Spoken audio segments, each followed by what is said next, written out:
চলতি মৌসুমে রংপুরের কৃষক ঝুঁকছেন শিম চাষে। রংপুরের শিমের চাষাবাদ এখন চোখে পড়ার মতো। সঠিক পরিচর্যা, অনুকূল আবহাওয়া নিয়ে এসেছে কৃষকের জন্য আশীর্বাদ। শিম গাছগুলো বেড়ে উঠেছে, আর শিমও ঝুলছে গুচ্ছ গুচ্ছ। কৃষকরা জানান এখানে আবহাওয়া অনুকূল, যা চাষাবাদের জন্য অনেক ভালো।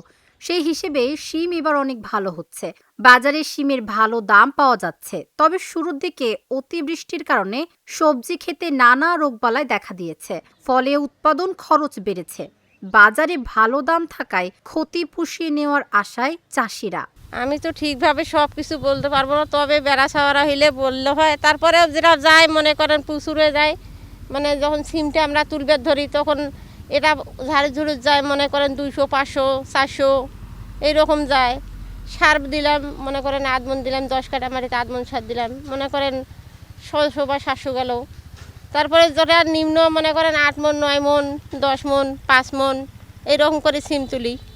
বর্তমানে সিমের টাকাটা খুবই আসে, ভালো দামে পাই। সিমাটা ভালো আটকে, তখন আমি বিক্রি করতে পারি, 2 টাকা আমার রোজগার হয়।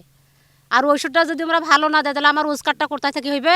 আমি তো পরিশ্রম করি খুব, অশেষের তো খরচ বেশি। ঔষধ ভালো পাইলে আমরা পাই, ভালো ওষুধ পাইলে আমার লাভ হয়। আর যদি আমরা ভালো ওষুধ না পাই তো আমার তো আবারটা নষ্ট হয়ে যায়। শিম ক্ষেতের পরিচর্যা থেকে শুরু করে শিম তোলা, সব কাজে এখন ব্যস্ত সময় পার করছেন কৃষকরা। ইতিমধ্যে বাজারে উঠতে শুরু করেছে আগাম জাতের শিম। মৌসুমের শুরুতে কেজি প্রতি শিম বিক্রি হচ্ছে 120 টাকা থেকে 150 টাকা পর্যন্ত। এখনো শিমের দাম রয়েছে 100 টাকা থেকে 120 টাকা কেজি। সিম লাভবান হয়, যেমন কাকেল্লা জাঙ্গির উপর যদি সিম দেওয়া যায় তো অল্প খরচের মধ্যে সিম পাওয়া যায়। আর ওই কীটনাশকের ওষুধগুলো সিমের মধ্যে বেশি ব্যবহার করা লাগে, তাহলে সিমটা আর কি প্রথমে যদি বাইর করা যায় সিমের ভালো পয়সা হয়, গৃহস্থতে আর কি লাভবান হয় সিমের মধ্যে। ওই খাটনিও আছে, আবার পয়সাও আছে। ওই ওষুধ দেওয়া লাগে কি ঘন ঘন, মানে 1 দিন পর পর ওষুধ ব্যবহার করা লাগে, না তো ওইটাতে ওই পোকা টোকা হানি নষ্ট হয়ে যায়।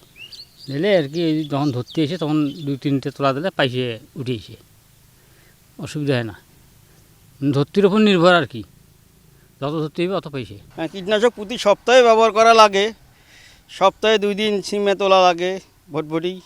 আর চ্যাপটা সীমাটা মানে ওটা মাসে 2 বার ওঠে। তারপরও সার 5 তো লাগেই। তারপর তোমার নিচে আদা দেওয়া হয়, অন্য অন্য আরও শস্য হয়, মানে লাভবান ঠিকই আছে, লাভবান ভালো হয়। কিন্তু কীটনাশক ঠিকমতো না পড়লে আবারটা ঠিকমতো হয় না, পোকামাকড় সারে না। গ্রামে গ্রামে বসেছে অস্থায়ী বাজার। রংপুরের চাহিদা মিটিয়ে সেখান থেকে ট্রাকে ট্রাকে রাজধানী সহ শিম যাচ্ছে দেশের নানা প্রান্তে, যা ভূমিকা রাখছে গ্রামীণ অর্থনীতিতে।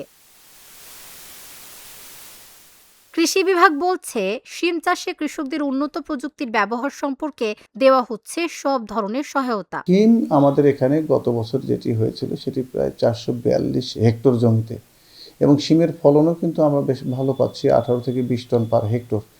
তো কৃষি সম্প্রসারণ অধিদপ্তরের পক্ষ থেকে আমরা বিশেষ করে কারিগরি পরামর্শ দিয়ে যাচ্ছি। আর শিম অত্যন্ত লাভজনক ফসল, এই জন্য বলবো যে বিশেষ করে যারা আগাম শিম চাষ করে তারা কিন্তু বেশ ভালো দাম পেয়ে থাকে। এই মুহূর্তে যদি 1 কেজি শিমের কথা বলি, বাজারে কিন্তু 120-150 টাকা বিক্রি হচ্ছে।